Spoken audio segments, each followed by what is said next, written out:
어제 새벽 말씀에서 여호와의 언약궤를 넘기기 위하여서 다윗이 제사장들과 레위 자손에게 명령하고 또한 언약궤를 레위인들이 메고 예루살렘으로 흥겹게 출발하는 그러한 모습을 보았습니다. 그리고 그 언약궤를 맨 그 자리는 예루살렘으로 올라가는 그러한 자리는 즐거움과 기쁨이 넘치는 자리였습니다.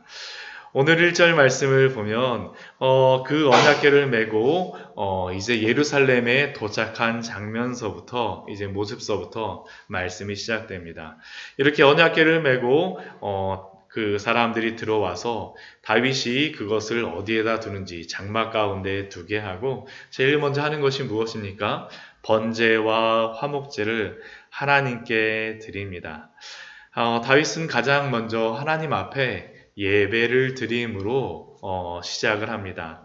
앞에 역대기 13장 3절 말씀에서 다윗이 언약궤를 메고 들어오는 그러한 것을 이야기할 때 우리가 우리 하나님의 궤를 여호와께로 옮겨오자 하면서 사울 때에는 우리가 궤 앞에서 묻지 아니하였느니라 라고 이야기하며 하나님께 예배드리기 위하여서 하나님께 묻기 위하여서 언약궤를 가지고 왔는데 가지고 오자 다윗은 번제와 화목제를 하나님께 너무 드리고 싶었던 겁니다. 하나님과 교제하기를 원하였던 이러한 다윗의 마음 느껴지지 않습니까? 들어오자마자 번제와 화목제를 하나님께 드리니라. 저는 이것이 다윗과 사울의 가장 큰 차이점이 아니었나라고 생각을 해봅니다. 우리가 이미 살펴본 것처럼 사울은 마지막에 신접한 여인 엔돌의 여인에게 가서 앞으로 어떻게 일이 진행될지를 묻습니다. 하나님께 묻고 하나님과 교제하는 것이 아니라 그 자신이 다 쫓아내었던 신접한 자 박수를 다 쫓아내었다라고 사무엘상 말씀에 보면 기록이 되어 있는데 그는 마지막에 숨어있던 그 여인 신접한 여인을 찾아가서 물을 수밖에 없었던 그러한 상황. 하나님과 교제가 되지 않기 때문에 이렇게 할 수밖에 없었습니다. 왜 이런 일이 벌어졌을까요? 하나님께 묻는 방법이 이스라엘이 공식적으로 왕들이 하나님께 묻는 방법이 몇 가지가 있습니다. 첫 번째는 선지자를 통하여서 하나님께 묻습니다. 선지자를 통하여서 하나님이 무슨 말씀을 하시는지 묻고 근데 선지자를 통하여서 묻는 방법이 사울에게는 사라집니다. 왜 그러냐면 이 엔돌의 여인을 만나기 직전에 사무엘이 죽는 그러한 일이 발생을 합니다. 그러니까 사무엘이 죽고 나니까 자신을 따르는 선지자가 없는 거예요. 하나님께 물을 수가 없습니다. 그렇지 않으면 또 다른 방법이 무엇이냐 하면 제사장을 통하여서 묻는 것입니다. 제사장이 앞에 차고 있는 이 판결의 흉패를 통하여서 우림과 둠밈이 그 안에 있어서 제사장을 통하여서 하나님의 뜻을 물을 수가 있는데 그것도 물을 수가 없습니다. 왜냐하면 사무엘상 22장 말씀을 보면 다윗에게 떡 한 덩이를 주었다라 해서 그 제사장들을 어떻게 합니까? 다 죽여버리는 그러한 일이 발생을 하는데 그 제사장이 그 죽임을 당하고 제사장이 도망갔을 때 어떤 일이 벌어지냐 하면 그 제사장의 그 아이멜렉이라고 하는 그 지역에 있던 그것을 맡고 있던 대제사장의 아들 아비아달이 한 명이 도망했는데 뭘 가져갔었냐면 에봇을 가져갑니다. 에봇. 앞에 있는 그 흉패에 있는 그 에봇을 가져가니까 사울이 하나님께 물을 수 있는 방법이 없는 거예요. 그렇지 않으면 사울이 하나님의 언약궤를 통하여서라도 번제를 드리고 그 예배를 드리면 될 텐데 그것도 드리지 않습니다. 그러니까 사울이 하나님 앞에 자기가 자의반 타의반 하나님 앞에 묻지 않았던 것이었었는데 다윗 같은 경우에는 어떻습니까? 하나님의 언약궤를 가져오는 이유도 자신의 주변에 많은 선지자들과 제사장이 있음에도 불구하고 하나님의 언약궤 앞에서 묻기 위하여서 하나님과 교제하기 위하여서 오늘 1절 말씀에도 번제와 화목제를 하나님께 드리니라. 우리가 항상 하나님의 말씀을 듣고 하나님과 교제하고 살아가는 그러한 것들 이 다윗의 그러한 깊은 사모함이 우리 가운데 있기를 소망합니다. 또한 2절 말씀을 보게 되면 그렇게 다윗이 번제와 화목제를 드리고 난 다음에 행하는 것이 무엇입니까? 여호와의 이름으로 백성에게 축복하고 여호와의 이름으로 백성에게 축복합니다. 또한 3절에서는 무엇을 합니까? 그 함께 하였던 모든 백성들 무리 중에 남녀를 막론하고 각 사람에게 떡 한 덩이와 야자 열매와 건포도로 만든 과자 하나씩을 다 나누어 줍니다. 저는 이 모습을 보면서 군대 가갖고 예전에 먹었던 그 초코파이 그 생각이 나더라고요. 예.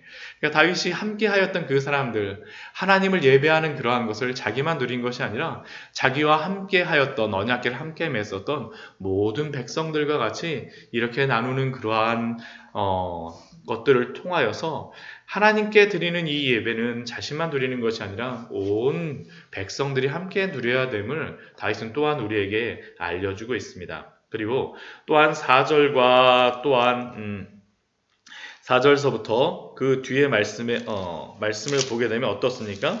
6절까지의 말씀을 보게 되면 하나님 앞에서 예배하고 또한 찬양하는 그러한 사람들을 또한 세웁니다. 4절 말씀을 보면 레위 사람을 세워 궤 앞에서 섬기며 하나님을 찬양하고 찬송하며 하게 하였다라고 그 궤 앞에서 그렇게 그 레위 사람들이 서 있게 만들었었죠. 또 그렇게 서 있었던 사람들이 아삽이 우두머리로 스가랴와 여러 사람들 수금을 타고 재금을 힘있게 치면서 6절 말씀을 보면 또 너무 은혜롭지 않습니까? 제사장 브나야와 야하시엘은 항상 하나님의 언약궤 앞에서 나팔을 부니라. 백성들이 잠자고 있을까봐 나팔을 불면서 언약궤 앞에서 항상 깨어 있었던 그러한 제사장의 모습들. 또한 이것은 역대기의 포로기에 돌아온 그러한 사람들에게 이렇게 하나님을 예배하라라고 또한 이 말씀을 통하여서 알려주시는 것이고, 또한 우리도 하나님의 앞에서 날마다 항상 이렇게 찬양하며 예배하라고 알려주고 있습니다.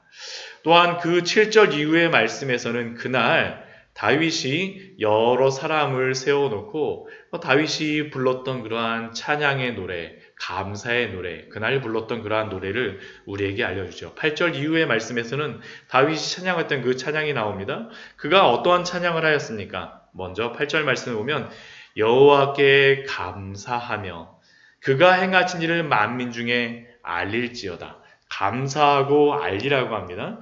9절도 거의 비슷합니다. 그에게 노래하며 그를 찬양하고 그 모든 기사를 전할지어다. 감사함으로 말미암아 찬양이 흘러넘치는 거죠. 이게 그냥 막 짜내는 그러한 찬양이나 그런 것이 아니라 감사가 넘치기 때문에, 그 안에 찬양이 넘치기 때문에 그 만민 중에 알려지는 것이고 기사가 전해지는 것입니다. 우리가 복음을 전한다라고 하는 것도 사실은 우리가 하나님 안에서 감사함이, 하나님이 주신 그 감사함과 그 찬양이 넘칠 때 자연스럽게 퍼져가는 것이죠. 퍼져가는 것이죠. 다윗이 바로 그러한 것으로서 너희가 감사하고 찬양하며 그 주변 모든 사람들에게 알리고 전하라라고 이렇게 권면하지 않습니까? 또한 그 10절 말씀에 보면 무엇을 하라고 이야기합니까? 그의 성호를 자랑하라.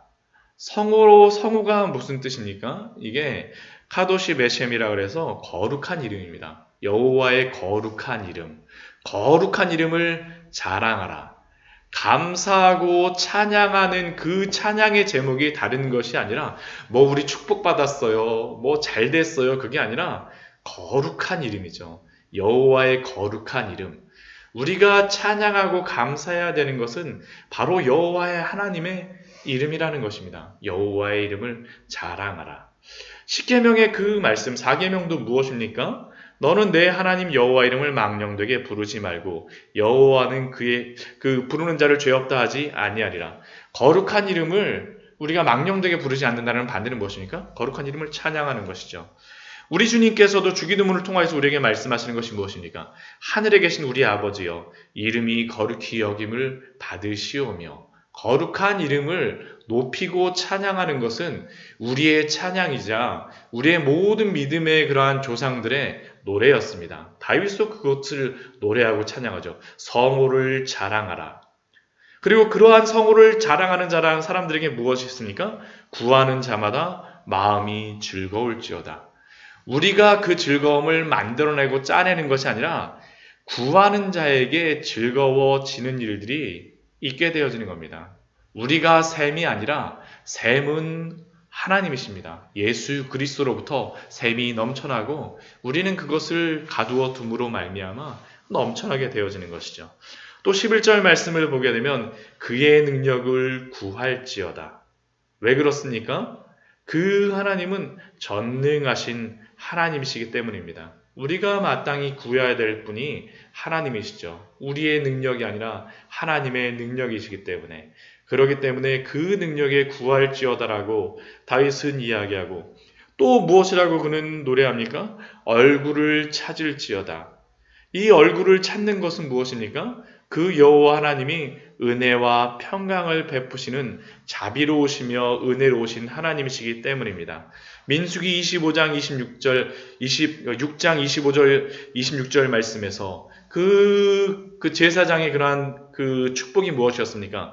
여호와는 그의 얼굴을 내게 비추사 은혜를 베푸시기를 원하며 여호와는 그 얼굴을 내게로 향하여 드사 평강 주시기를 원하노라 할지니라. 얼굴을 향하여 주심으로 말미암아 은혜가 베풀어지고 얼굴을 향하여 주심으로 말미암아 평강이 넘치는 것을 또한 다윗 또한 오늘 말씀에서 우리에게 알려주고 있지 않습니까? 얼굴을 찾을지어다. 또한 그 이후에 보면 우리에게 무엇이라고 우리에게 또한 이야기합니까? 기억하라라고 이야기합니다. 12절, 13절 우리 같이 이렇게 따로 나누어지지 않고 한 절 같이 우리에게 번역이 되어 있지만 그의 종 이스라엘 후손 곧 택하신 야곱의 자손 너희는 그의 행하신 기사와 그의 이적과 그의 입의 법도를 기억할지어다. 기억하라라고 말씀하시죠. 이 하나님이 어떠한 분이신지 그가 행하신 것이 무엇인지를 기억하라고 말씀하십니다. 15절 말씀도 동일합니다. 너희는 그의 언약 곧 천대에 명령하신 말씀을 영원히 기억할지어다. 기억하라, 기억하라, 기억하라라고 이야기합니다. 노래합니다.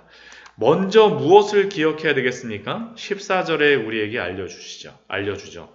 그는 여호와 우리 하나님이시라. 다른 사람 하나님이 아닙니다. 우리 하나님이십니다. 우리의 자녀들이 우리에게 찾아와서 부모에게 와서 필요한 것을 요구하고 또 당당하게 굉장히 당당하죠. 돈 한 번도 맡긴 적도 없고 우리한테 요청할 것도 없는데 어떻게 이렇게 당당하게 와서 이야기합니까? 자녀이기 때문에 그러죠. 자녀이기 때문에. 우리 아버지이기 때문에. 우리 부모님이기 때문에. 우리가 하나님 앞에 이렇게 기억하고 능력을 구하고 얼굴을 찾는 이유가 무엇입니까? 그는 여호와 우리 하나님이시라. 하나님이 우리 하나님이시게 되면 그 앞에 나아갈 수밖에 없습니다. 그 하나님이 무엇을 행하여 주셨습니까?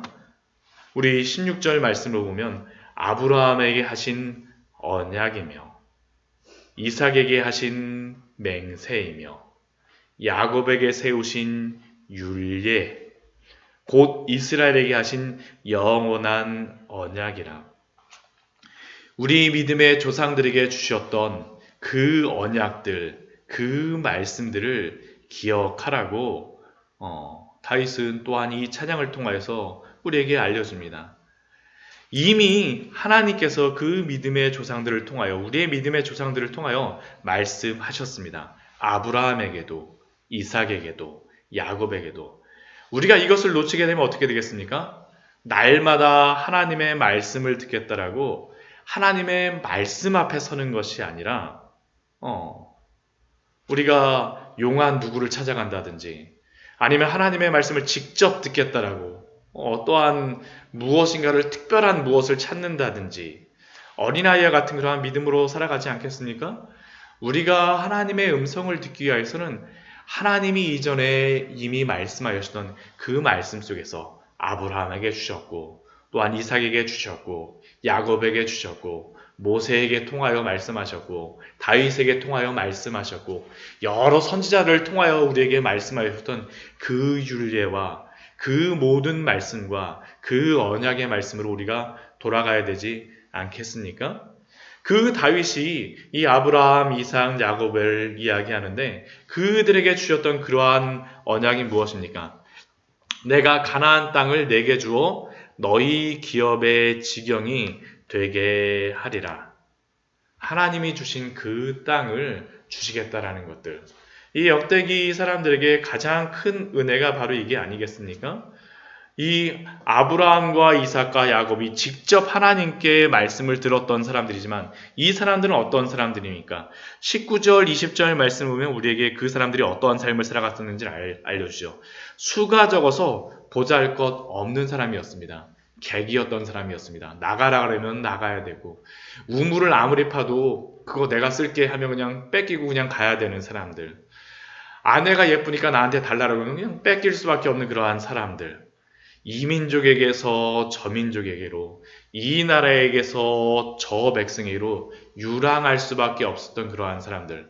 하나님의 말씀을 들었지만 그렇게 살아갈 수밖에 없었던 사람들. 그 사람들이 누구니까? 아브라함과 이삭과 야곱이었었죠. 그럼에도 불구하고 그 유랑하는 땅에서, 그 객이 된 땅에서 그들이 살 수 있었던 방법이 무엇입니까? 21절, 22절 말씀을 보면 하나님이 도와주셨음을 알려주시죠. 여호와께서 사람이 그들을 해하기를 용납하지 아니하시고 그들을 떠나라 그러고 그들을 핍박했던 오히려 왕들을 어떻게 합니까? 꾸짖습니다. 아브라함이 부자가 됐던 이유가 무엇입니까? 애굽의 바로가 아브라함을 부자로 만들어줘야 합니까? 마침내 거부가 되었더라. 애굽의 바로 때문에 부자가 됩니다. 그 바로를 꾸짖으신 그 하나님. 그 이삭도 그렇지 않습니까? 이삭도 그렇게 축복받았을 때 그 주변에 블레셋의 왕 아히멜렉이 와서 그 이야기하는 것이 무엇입니까? 내가 너를 통하여서 하나님을 보았구나. 내가 잘못하였어라고 그 이삭에게 와서 회개합니다. 왕들을 꾸짖으시는 그 하나님. 나의 기름 부은 자에게 손을 대지 말고 나의 선지자를 해하지 말라 하셨도다. 그들이 비록 객과 같이 또한 이곳저곳을 유랑하며 살아갔었지만 그들의 힘은 그들에게 있었던 것이 아니라 하나님이 지켜주셨기 때문에 왕들을 꾸짖으시는 그 하나님이 바로 우리 하나님이기 때문에 그들이 살아간 줄 믿습니다. 이것이 바로 이 역대기의 말씀을 들었던 그 사람들에게 다윗을 통하여 주시는 말씀이고 또한 우리에게 주시는 말씀이 아니겠습니까?